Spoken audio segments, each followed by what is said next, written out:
Hey guys, this is Ali with Ali's Tech, and welcome to the second episode of Dub Dub ever. So I know I've been delaying the episodes a little, but I was super busy a couple of weeks ago, and I realized I had a break this week. So this week you'll get all the rest of the Dub Dub videos. I'll be recording them each day and posting them right after I do some editing. So, what can we expect this week? So, I actually have a pretty cool lineup. So, today will be iPadOS 14, as my little paper sign said. Tomorrow, I'm wondering whether I should just do watchOS or also combine tvOS, because there's really nothing new in tvOS. And I can barely notice any changes in watchOS. So I'll think about that. Then, if I don't do the combination, actually I am going to do the combination. I just realized because Friday's Christmas and I don't want to be recording on Christmas. I'm very sorry. But okay, so tomorrow will be watchOS and tvOS. Wednesday will be macOS Big Sur. And Thursday is going to be Apple Silicon Macs. I know that they had their own event, but I've never really given my opinion on them. So this will be kind of a combined thing with the processor and the actual computers. But let's get started with iPadOS. Welcome to iPadOS 14, where it looks like there is very little change. But with a ton of accessories, I'm going to go to the Apple website, .com/iPadOS. Click. So let's see what the new features are in iPadOS 14. So the widgets, it's not much of a change. I don't know if you can actually add widgets into the home screen. App design, the sidebars, I don't really have anything to compare it to, unfortunately. Search, I have noticed that there are some better things. Compact UI, yes, I have definitely noticed that. Thank you, Apple. I also see the Siri one. Scribble, don't have an Apple Pencil. Better note taking with Apple Pencil. Still don't have an Apple Pencil. AR, I don't have an iPad that supports AR to a major extent. I don't have any LiDAR scanners. Messages, I have noticed the pinned conversations. It's pretty cool. Inline replies, not bad. The Memoji, I actually really love the mask. It's on my Memoji now. Maps. I don't have anything to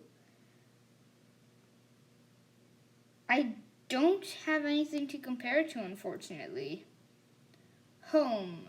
I don't really use HomeKit. I use my Google Home more.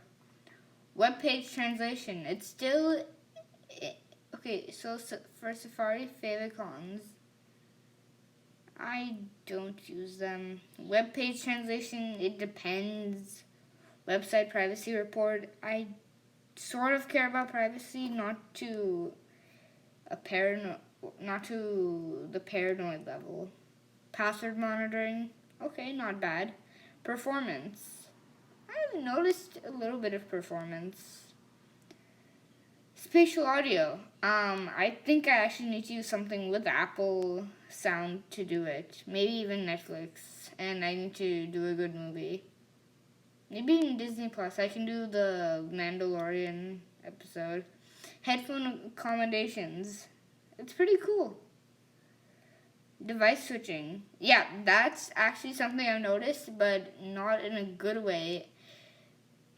So this actually goes for all devices.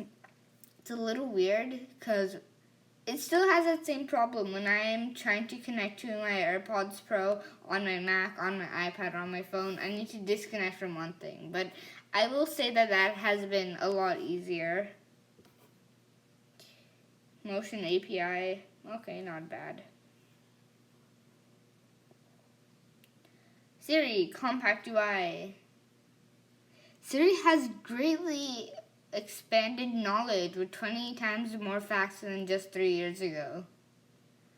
Okay, so let's say it knew 5 times the facts, 20 times, 100 times the facts in forever. That's not good. Who gave Apple the idea that this was good? Siri still just takes answers from the web, and it's like blah blah blah blah blah until you actually get to the answer. So I'll ask Google, who owns Cadbury, or who owns Dr. Pepper, and Google will give me a straight response. Mondelez International owns Cadbury. But if I ask Siri, it'll say Cadbury blah blah blah is a company blah blah blah owned by blah blah blah Mondelez International. So that's one of the bad parts. Share ETA, nah. I've never really needed to share my time of arrival with anyone. Recording indicator, whenever an app is... I thought we already had that. Oh, wait, never mind. Sorry. Oh, so I completely thought that was for screen recording, and we already have that. But, yeah, I have noticed, and it actually helps me see if an app is using my microphone or not. Or even my camera. Some people have been getting creeped out, though, because some apps are being detected to use the camera. App clips. Okay, I have a lot of opinions on this. And I actually didn't get to talk about it in my last video since I don't want to say I wasn't paying as much attention. I didn't know exactly how to do it, but this is how I should be doing it. So, app clips. Scanning a QR code. I think that'll be the better way to do app clips. A link in Safari. You're better off just going to the actual app. If you didn't know, app clips is a small part of the app which doesn't take as much storage, but only is on your phone for as long as you need it. So let's say you want to pay for something at Starbucks. They can have the app clip, and then you connect your credit card after a second, and then you can pay for it, and then you never have to deal with the Starbucks app again. And you can even download the full app. It works with signing with Apple. You can even do NFC if you have the U1 chip, or even if you have a regular iPhone. I think they all have NFC chips now. The App Store. So now there's family subscriptions, and I'm just going to disconnect my keyboard because it'll start making noise. But you can see app details, don't need that. Friends playing recommendations, don't need that. I don't know how many people actually use Game Center for hardcore gaming. I think you are better off using Nintendo Switch. Even for arcade, you're better off using the eShop. Because with the eShop, you're paying for one thing. You're not paying for everything, and then you're paying a subscription. So you can pay for what you want. You're not paying for a ton of games you don't need, and then you'll end up playing 4 or 5 of them. Family subscriptions. I actually do like that. My parents have our Apple TV Plus subscription, so now I can get that in my Apple ID. Enable Apple Cash for family members under 18. We don't use Apple Cash much. I'm not really sure what the concept is. It's one of those things I never understood. You can just add money in some way. Not really sure. Share oversight, I guess. Camera, quick toggles in video mode. I think that this is actually pretty cool.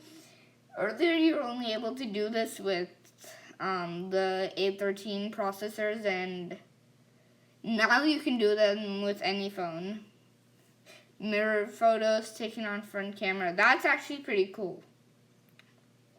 I actually really love that, because what I get tired of is that I'm leaning one way, but then it'll show me leaning the other way, and that's actually kind of annoying. Yeah, so again, with the quick toggles in video mode, the button that you use to switch cameras looked like an actual camera, and it had like an arrow. Now it has the circle of arrows. It's pretty cool. QR code reading enhancements. I don't need that on an iPad. I can use that on an iPhone. Don't really understand why you would need that on an iPad, but good to have. Improved video quality. Okay.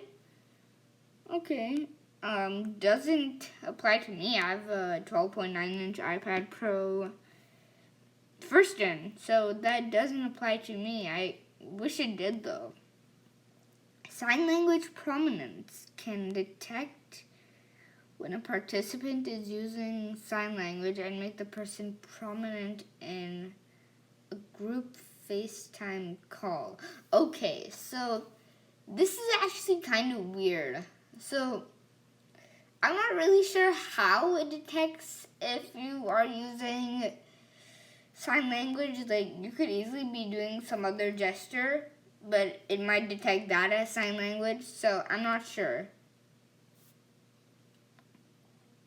Family, third-party app subscription. Okay. Wait, didn't we already see that? Oh wait, that was App Store. Right? That was App Store? Yeah, that was App Store.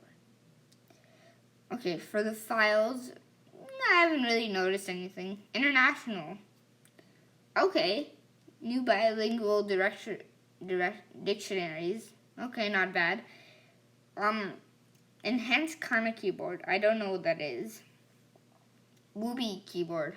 Don't know what that is. Mail support for email addresses using non-Latin languages. That's interesting. Autocorrection support for more languages. Autocorrection is now supported for Irish, Gaelic, and Norwegian Nynorsk. Is that how you say it? Hey! Full screen effects localized for India. Okay, this is amazing. Being someone who's actually Indian, this is pretty cool. New fonts.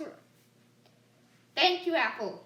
Now, please do this for other countries. I know I'm Indian, so I should be happy, but please do this for other countries. Keyboard, on-device dictation. Didn't we already have that? Contacts, autofill, and third-party apps. Okay. I actually am not a big fan of that because I have had experience with that. I don't really like it. Kana keyboard, nope. Emoji pop-over menu. It's okay. Autocorrection support for more languages. Okay, we saw that. Wooby keyboard, saw that. Music. I don't care about music. I use Spotify.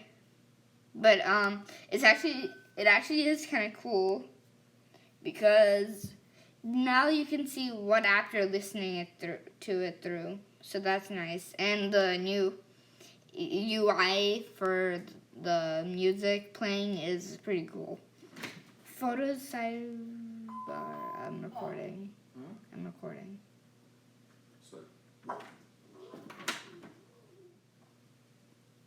Oh, sorry. I had someone talk to me just now. So anyway, new photos sidebar. Didn't notice that much. Filter and sort. Meh. Easy fluid navigation. It's okay.